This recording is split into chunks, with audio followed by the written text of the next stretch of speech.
هم أمر لا بد منه للمسلمين الذين يريدون تعميق معرفتهم، وخاصة المعرفة الدينية، لأن العلماء وأيضا الأستاذ والأستاذة أو غيرهم كوسطاء لوصول العلم إلينا يمكنهم دائما معرفة نواهي الله وأوامره، إما مباشرة من خلال محاضراتهم وخطبهم أو أيضا من خلال وسائل التواصل الاجتماعي، سواء وسائل التواصل الاجتماعي ووسائل الإعلام المطبوعة ووسائل الإعلام الإلكترونية.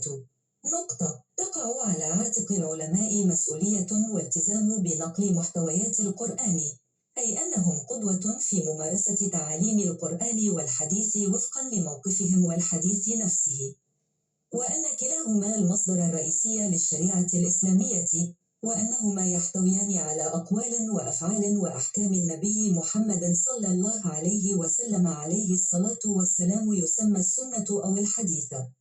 يتضمن نقل الدعوة بشكل عام حججا من القرآن كتعزيز للتوصية، ولهذا السبب فإن إيصال الدعوة يسترشد عادة بآيات من القرآن، منها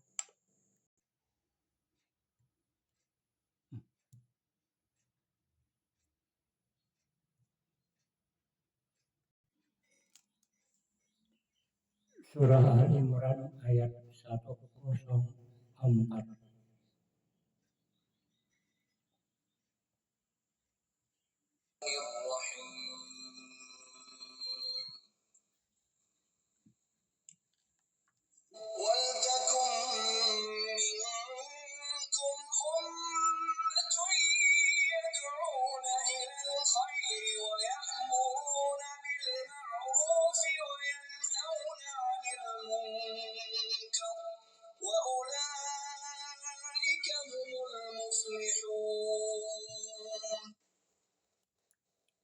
Dan hendaklah di antara kamu ada segolongan orang yang menyuruh kepada kebajikan, menyuruh berbuat yang makruf dan mencegah dari yang mungkar. Dan mereka itulah orang-orang yang beruntung. An-Nahl ayat 125.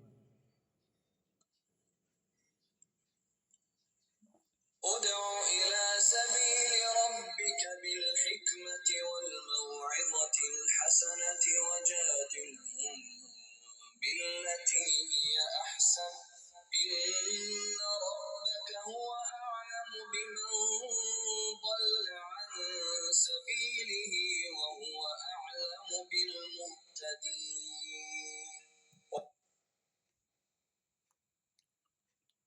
Serulah manusia kepada jalan Tuhanmu dengan hikmah dan pengajaran yang baik, dan berdebatlah dengan mereka dengan cara yang baik. Sesungguhnya Tuhanmu dialah yang lebih mengetahui siapa yang sesat dari jalannya, dan dialah lebih mengetahui siapa yang dapat petunjuk. Al-Qasas ayat 87.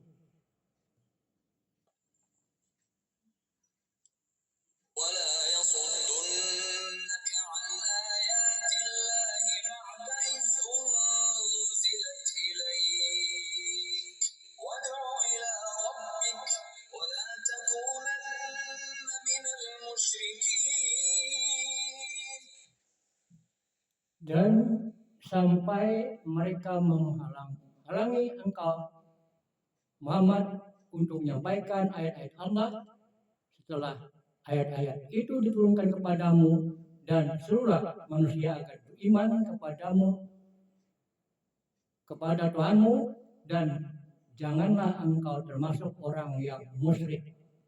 Al-Ankabut ayat 18. فقد كذب من قبلكم وما على الرسول إلا البلاغ المبين. بسم الله الرحمن.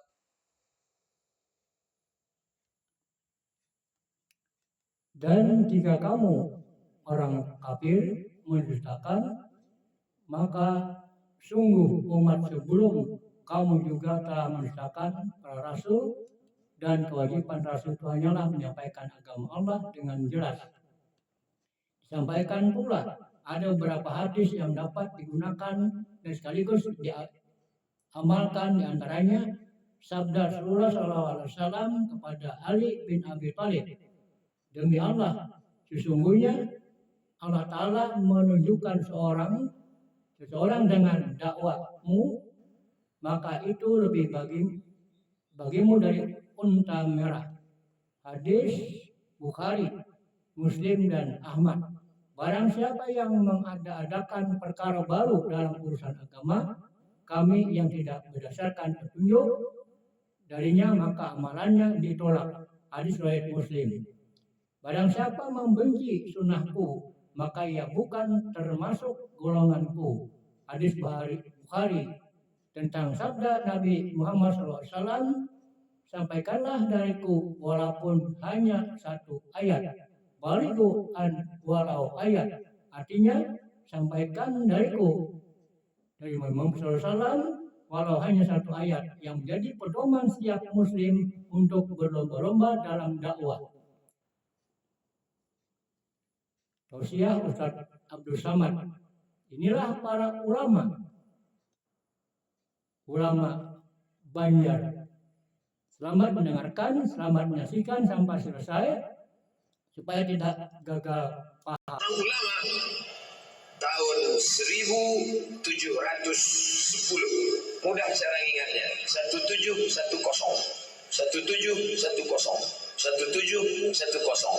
Itulah dia Syekh Muhammad Arsyad Al-Banjari. Kalau hidup beliau sekarang umurnya 400 tahun.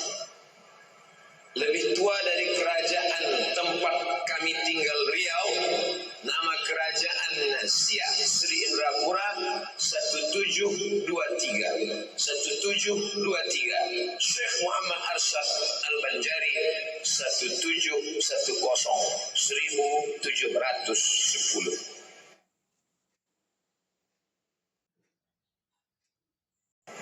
Lalu kemudian setelah 1710, apakah selesai bumi Kalimantan ini memproduksi, mengeluarkan ulama? Ternyata tidak. 1735 Syekh Muhammad Arsyad Al-Banjari 1735 lahir lagi ulama besar. Kitabnya saya baca, saya lihat dengan mata kepala saya. Nama kitabnya Ad-Durrun Nafis, ditulis oleh Syekh Muhammad Nafis Al-Banjari. Bedanya apa? Syekh Muhammad Arsyad Al-Banjari dalam bidang fikih, Syekh Muhammad Nafis Al-Banjari dalam bidang tasawuf. Sama-sama ulama made in Kalimantan Selatan. Sama-sama pangkalnya 1710 1735. Sekarang kita pindah ke tahun berikutnya. 1857. Ada apa lagi? Ternyata 1857 lahir lagi ulama dari Kalimantan Selatan bernama Syekh Abdurrahman Siddiq Al-Banjari, dan di dalam darahnya menetes darah Syekh Muhammad Arsyad Al-Banjari. Sama-sama dari Makkah Al-Mukarramah. Kakek buyutnya dari Makkah, Syekh Abdurrahman Siddiq juga dari Makkah Al-Mukarramah. Lalu kemudian seorang sultan dari negeri kami, namanya negeri Indragiri. Saya tamat dari sekolah Madrasah Air Molek Indragiri Hulu. Kami punya seorang sultan, dan sultan itu ingin masyarakatnya mengerti ulama, sayang kepada ulama, mengerti fikih. Maka dipanggillah Syekh Abdurrahman Siddiq menjadi mufti kerajaan Indragiri, bertugas di Indragiri selama 20 tahun lamanya. Itulah yang bergelar dengan nama Tuan Guru Safat.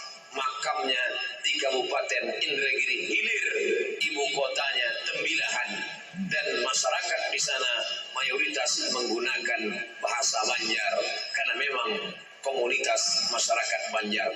Insya Allah haul Syekh Abdul Rahman Siddiq saya akan tausiah di makam Tuan Guru Safat insya Allah.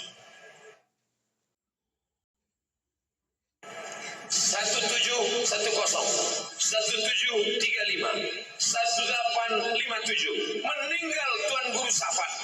Apakah ulama Kalimantan berhenti mengeluarkan ulama? Lahir lagi 1942, 3 tahun sebelum kemerdekaan Republik Indonesia, lahirlah seorang ulama bernama Syekh Muhammad Tuan Guru Ijai yang haulnya terbesar di-Indonesia, lebih dari 1 juta orang. Itu produk 1942 1710 1735 1857 1960. Kok Ustaz ingat? Lama saya ngapalnya itu.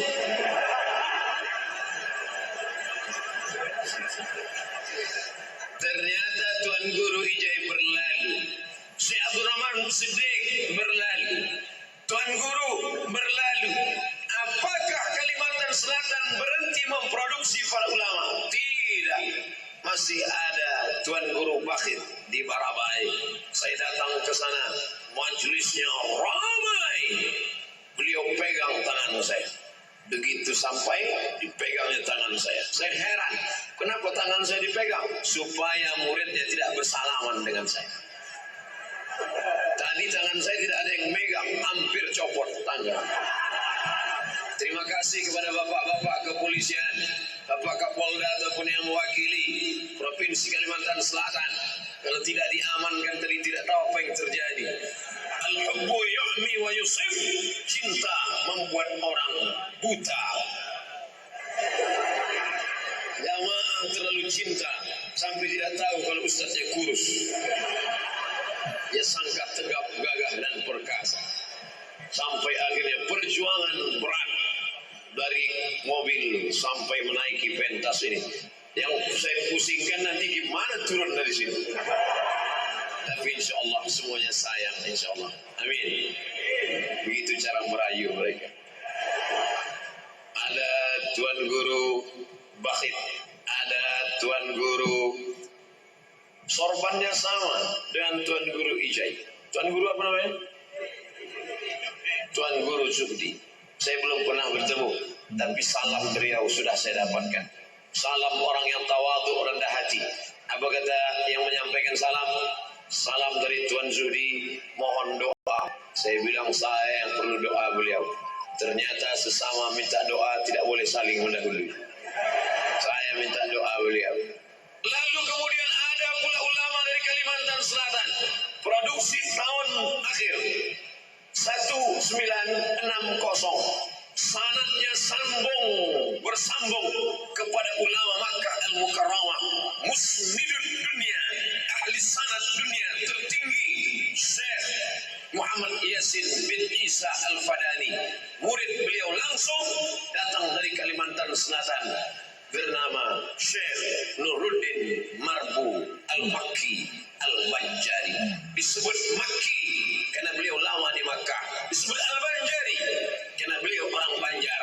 Disebut dengan Azhar As-Sani karena ketika beliau di Kairo, Mesir, banyak murid-murid beliau berdatangan, talaqi, mengambil sanad hadis dari beliau, fikih syafi'inya sampai sanadnya kepada Imam Muhammad bin Idris Asy-Syafi'i. Syafi'i mengambil dari Malik bin Anas, Malik bin Anas mengambil dari Abdullah bin Maslamah, Abdullah bin Maslamah mengambil dari Abu Sinas, Abu Sinas dari Al-A'raj, Al-A'raj dari Abu Hurairah, Abu Hurairah dari Nabi Muhammad sallallahu alaihi wasallam.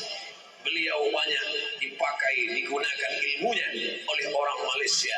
Begitu saya ceramah di Malaysia, di Masjid Muaz bin Jawal, saya lihat baliho besar, Tuan Guru Syekh Nuruddin Marbu Al-Makki Al-Banjari. Orang Malaysia bertanya kepada saya, kenal dengan Syekh Nuruddin? Ya, orang Indonesia, kata saya. Dalam hati saya, untung dia nggak nanya, pernah belajar nggak? Kalau sekedar kenal, Pernah lihat orangnya? Selalu saya lihat balihonya. Pernah belajar. Oleh sebab itu negeri ini, kata Pak Gubernur, negeri religius. Apakah itu berlebihan? Tidak. Karena memang negeri ini mengeluarkan para ulama dulu sebelum ada Mobile Legend.